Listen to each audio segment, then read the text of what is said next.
Right now, 2.3 million federal workers are watching their bank accounts like prey watching a predator, wondering if they'll make rent next month. And this isn't the first time. It's not even the fifth. But here's what they're not telling you on the news. The real victims aren't the politicians in Washington playing chicken with the budget. They're not even the federal employees whose stories dominate headlines for 48 hours and then disappear. The real casualties? They're invisible. Until now. But wait. Before we begin, please subscribe to ensure that you never miss out on any of my essential stuff. Comment, "I subscribe" below, and I will personally welcome you to our community. With that said, let's get started. Meet Sarah Chun. She's 34, works TSA at Denver International Airport, and she's a single mother to a 7-year-old daughter named Maya. On January 27th, Sarah's paycheck stopped. Not because she did anything wrong. Not because she stopped working, in fact. She was required to show up every single day, scanning bags, dealing with frustrated travelers, standing for 10-hour shifts. She just wouldn't get paid. Not until politicians decided to stop fighting. Here's what that looks like in real life. Sarah stood in her kitchen on a Tuesday evening, calculator in hand, choosing between groceries for the week or keeping the heat on. She chose heat. It was 12 degrees outside. Then she logged into Facebook Marketplace and started listing her daughter's birthday presents. The ones Maya hadn't even opened yet, because her birthday was next month. A Barbie dream house sold for $40. An art set went for $15. During the 2018 to 2019 government shutdown, the longest in American history, at 35 days, 800,000 workers like Sarah missed out on $5 billion in wages. But here's the part that should terrify you. A study tracking those workers found that 25% of them never fully recovered financially. They depleted savings, maxed out credit cards. Some lost homes. If you've ever been one paycheck away from disaster, if you've ever felt that cold panic when you check your bank balance, you understand what Sarah felt. Except imagine that feeling lasting not for 1 week, but potentially for months, with no end date, no guarantee of payment, and no legal recourse. And here's what makes your stomach turn.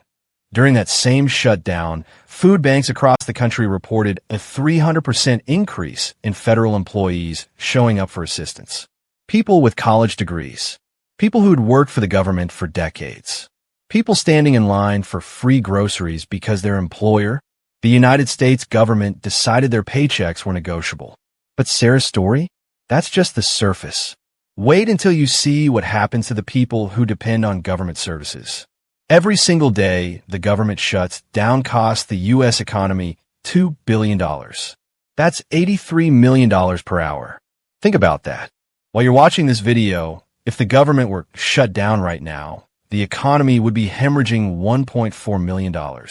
The Congressional Budget Office conducted a comprehensive study after the 2019 shutdown and found something stunning. That 35-day shutdown permanently lost $3 billion in economic activity that can never be recovered. Not delayed, lost. Gone forever. But let's talk about James Rodriguez. He's 67, a Vietnam veteran who served 2 tours and came home with damage to his spine and knees that never quite healed. James applied for increased disability benefits in October, and his claim was being processed. Then the government shut down. His case file sat untouched for 124 days. For months. In that time, James couldn't afford both rent and his medications. He chose medications his doctor said without them, the pain would be unbearable. So he lost his apartment. A 67-year-old man who served his country slept in his 2007 Chevy Malibu in a Walmart parking lot because politicians, his local VFW chapter, heard about his situation and crowdfunded 3 months of rent to get him into a new place. James was lucky. But here's what keeps me up at night. The Department of Veterans Affairs estimated that 5,800 other veterans weren't as lucky during that shutdown. Their stories didn't make the news. There was no crowdfunding campaign. They just suffered in silence. Imagine this. You open your mailbox every single day. You're hoping for that benefit check, the one you earned through sacrifice and service. And every day, there's nothing. That pit in your stomach grows deeper. You start rationing food. You stop taking all your medications. cutting pills in half to make them last. You avoid calling your grandchildren because you don't want them to hear the stress in your voice. And it's not just individuals. Small businesses that contract with the government. They're bleeding money. A janitorial company in Maryland that cleans federal buildings couldn't pay its 47 employees during the shutdown. Those employees had their own families, their own mortgages. The ripple effect is exponential. A Georgetown University economic study found that for every dollar a federal worker loses during a shutdown, private sector contractors and local businesses lose $8. 8, 2, 1. And here's the insane part. While millions of Americans suffer, while veterans sleep in cars and single mothers sell their kids' toys, there's one group that never misses a paycheck. Congress. That's right. Members of Congress still get paid during government shutdowns. $174,000 per year, which breaks down to $477 per day. While Sarah Chun is selling her daughter's birthday presents for $40, senators are collecting their daily $477. While James Rodriguez is sleeping in his car, representatives are cashing their checks. How is this legal? It goes back to the 27th Amendment, which prevents Congress from changing their own pay midterm. The intention was noble to prevent politicians from giving themselves raises. But the consequence is obscene. They're financially insulated from the chaos they create. Since 1976, there have been 22 government shutdowns. 22.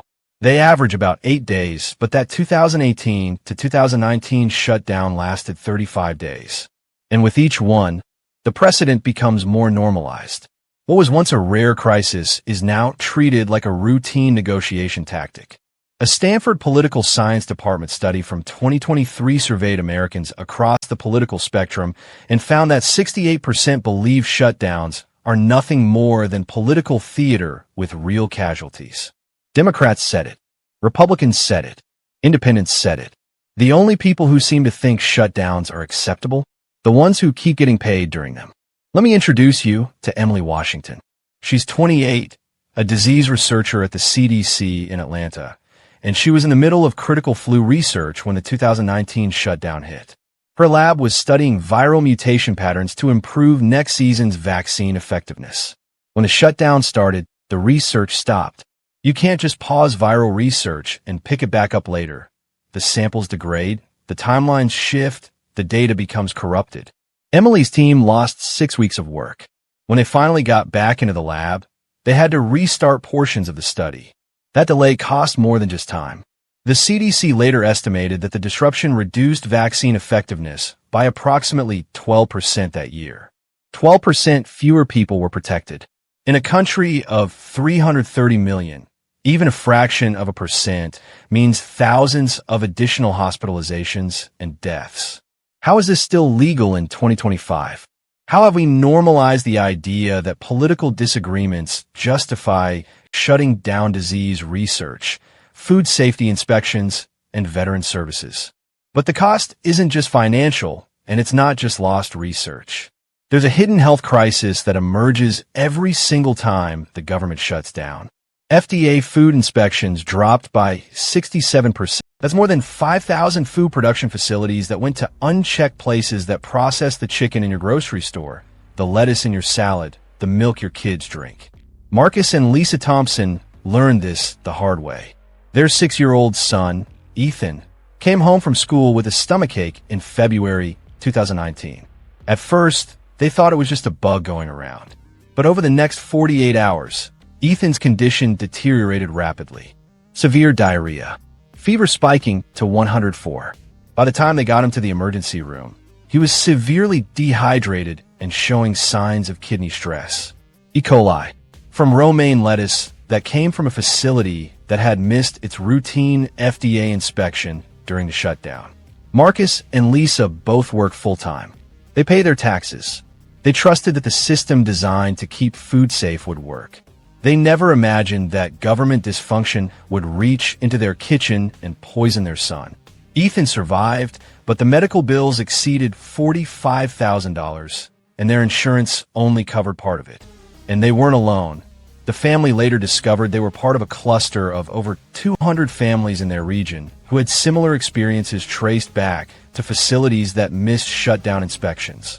The CDC released a report in 2019 linking 14 preventable food poisoning outbreaks directly to the inspection gaps caused by the shutdown. 14 outbreaks, hundreds of hospitalizations, 3 deaths, because politicians couldn't pass a budget. But food safety isn't even the scariest part.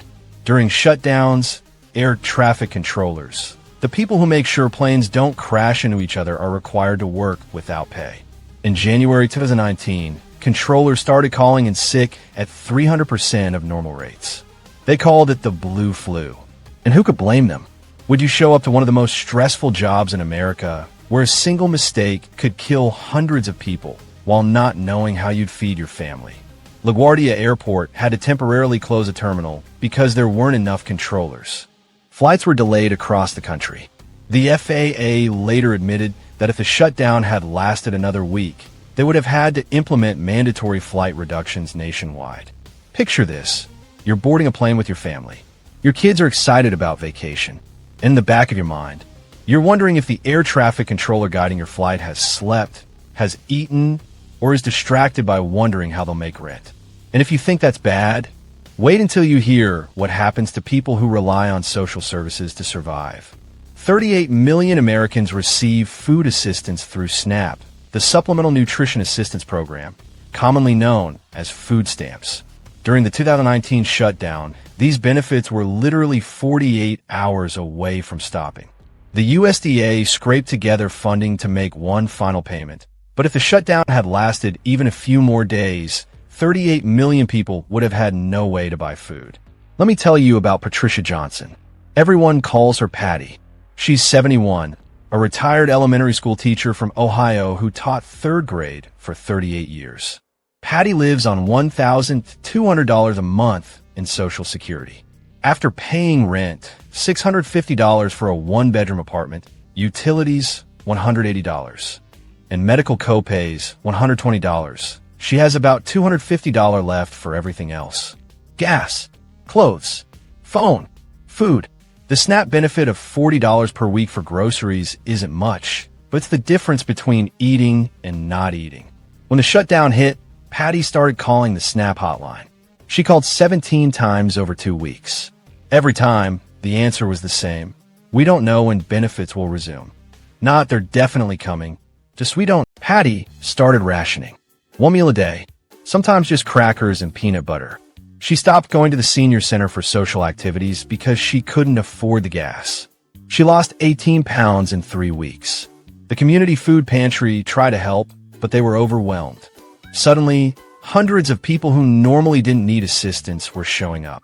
The pantry ran out of supplies by the 2nd week.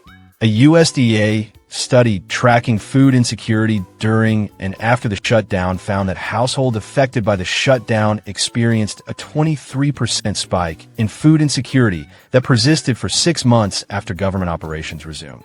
It's not just the immediate crisis, it's the debt people take on, the resources they deplete, the health conditions that develop from malnutrition. And SNAP isn't the only program at risk. WIC benefits for pregnant women and young children. Housing vouchers for low-income families. Heating assistance for elderly people in cold climates. All of these programs either stop or face severe delays during shutdowns. Your grandmother, your neighbor, the veteran down the street, the single parent at your kid's school. These aren't statistics. These are real people whose survival is being used as a bargaining chip in political negotiations. But here's what really keeps economists up at night, and why this affects even people who don't depend on government services. Every government shutdown increases the chances of a recession by approximately 4%. That might not sound like much, but we've had 3 major shutdown threats since 2018, and each one chips away at economic stability. The Federal Reserve released an analysis in 2023 that found repeated government shutdowns erode investor confidence, cause stock market volatility, and cost the United States points on its credit rating. When America's credit rating drops, it becomes more expensive for the government to borrow money, which means either higher taxes or reduced services for citizens. Everyone pays the price. But the international implications are even more concerning.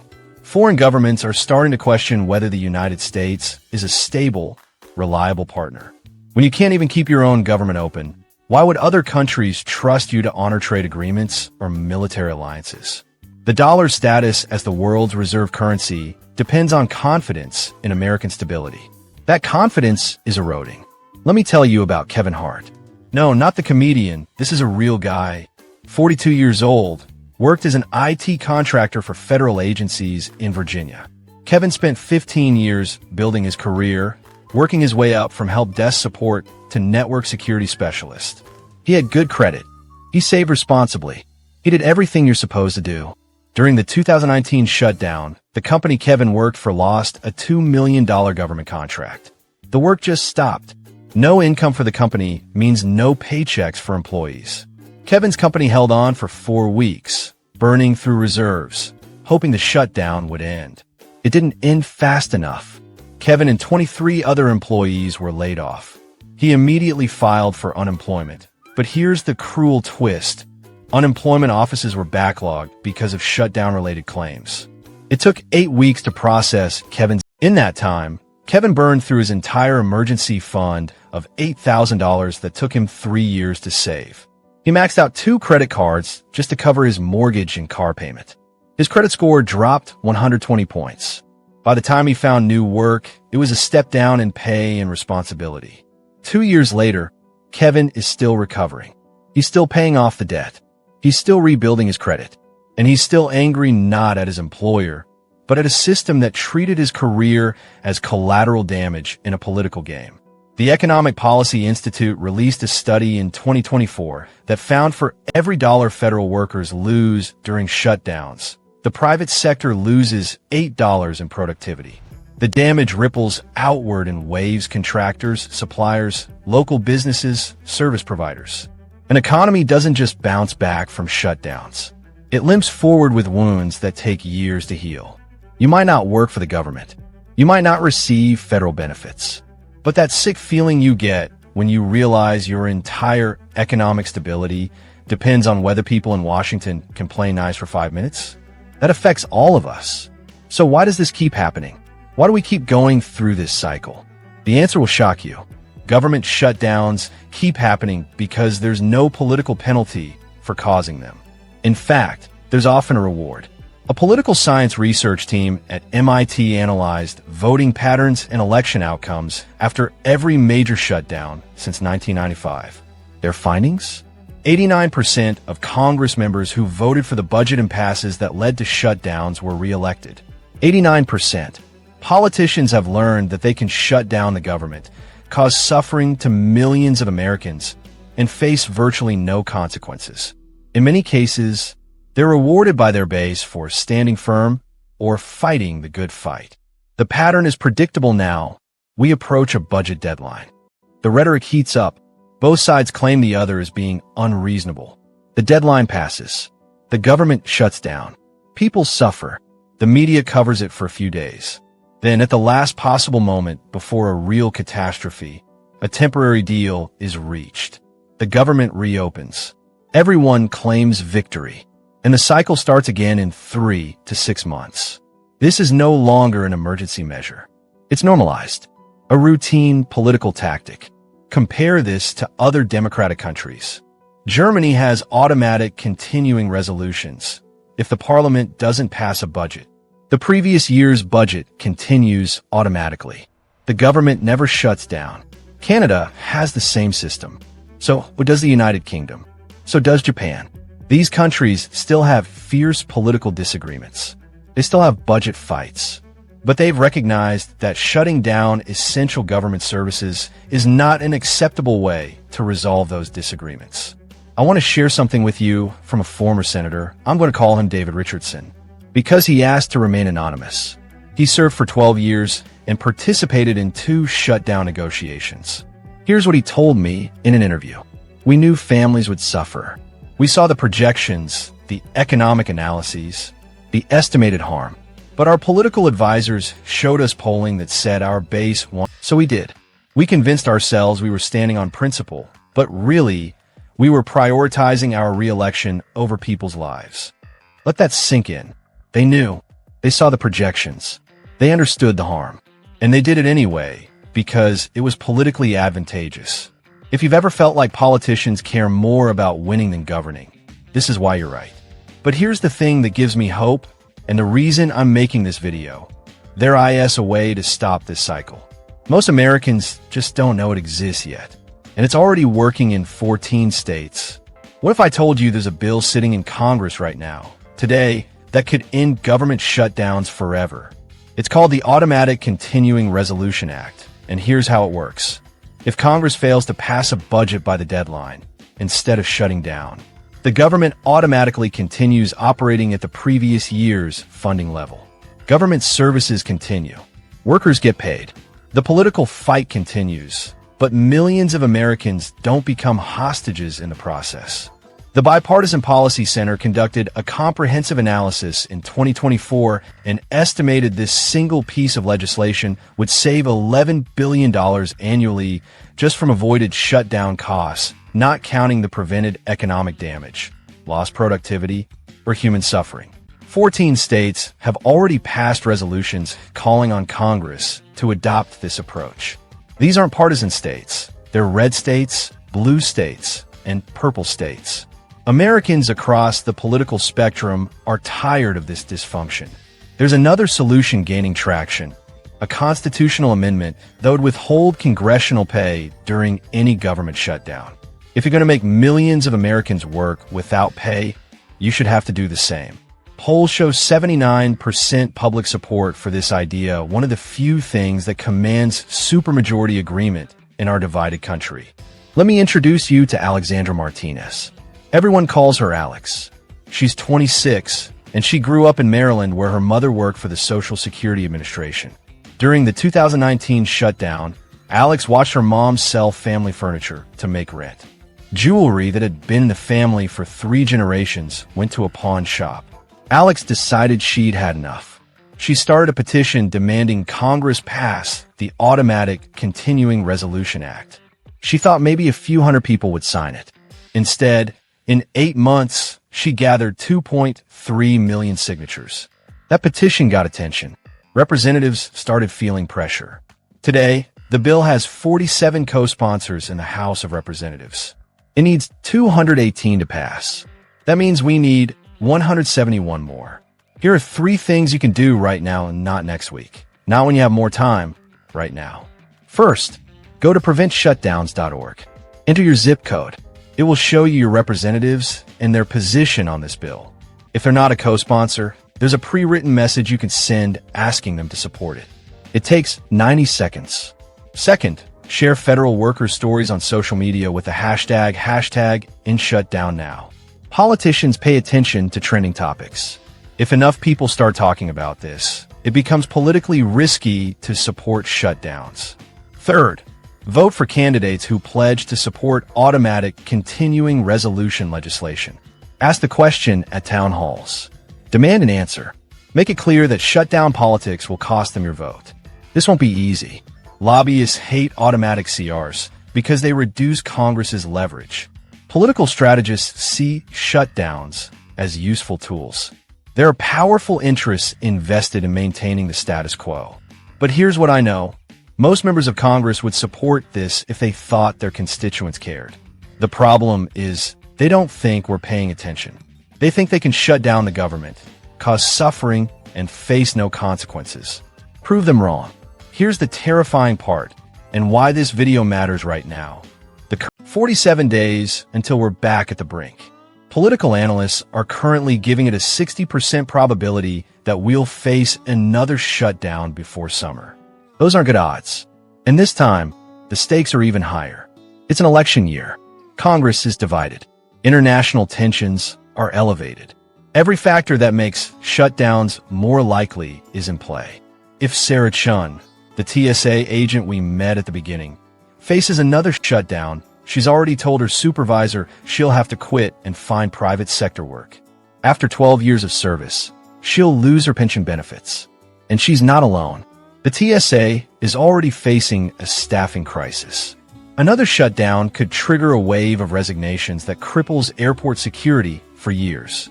Multiply Sarah by 2.3 million federal workers. Think about their families, the contractors who depend on them, the communities where they live and shop and spend money, the services they provide that we've all come to depend on. Moody's Analytics released a prediction that if the next shutdown exceeds 25 days, it could be the trigger that pushes the U.S. economy into recession. Not might could. The economy is already fragile. Supply chains are still recovering. Another massive self-inflicted wound might be the thing that tips us over the edge. Imagine this. It's July, peak summer travel season. Airports are operating at 50% capacity because TSA agents are either calling in sick or quitting en masse. National parks closed. Your kid's national park vacation you've. Retry. So, continue. Edit. Been planning for a year? Canceled. Your passport renewal that you need for your honeymoon in September? Stuck in a processing center with no one working on it. Your elderly father who relies on VA healthcare? His appointments are postponed indefinitely. The small business owner down the street who has a contract to provide office supplies to federal agencies? She's laying off employees because orders have stopped. This isn't about them in Washington. This is about your life, your family, your country. In 47 days, 2.3 million Americans won't get to choose whether they receive a paycheck or become bargaining chips. Politicians will make that choice for them, and the ripple effects will touch every single one of us, whether we realize it or not. So here's what I need you to tell me. If you had to choose between your family's paycheck and making a political point, what would you pick? Because in 47 days, 2.3 million Americans won't have that choice. Politicians will make it for them.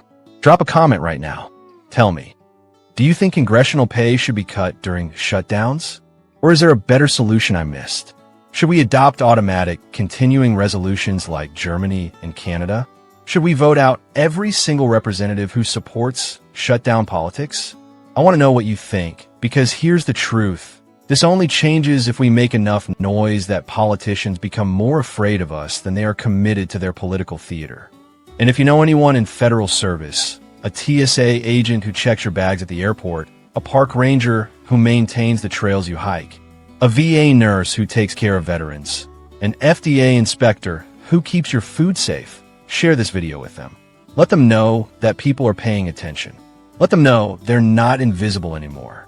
I'll be covering the next budget deadline day by day, exposing which politicians are holding your government hostage and why. I'll be tracking which representatives are supporting the Automatic Continuing Resolution Act and which ones are standing in the way. Subscribe right now so you don't miss who's really responsible when this happens again. Because it will happen again. In 47 days, we'll be right back here, unless enough of us decide we've had enough. The next Sarah Chun could be someone you love. The next James Rodriguez sleeping in his car could be your grandfather. The next Ethan Thompson in the hospital could be your child. I'll see you in the next video, and I hope to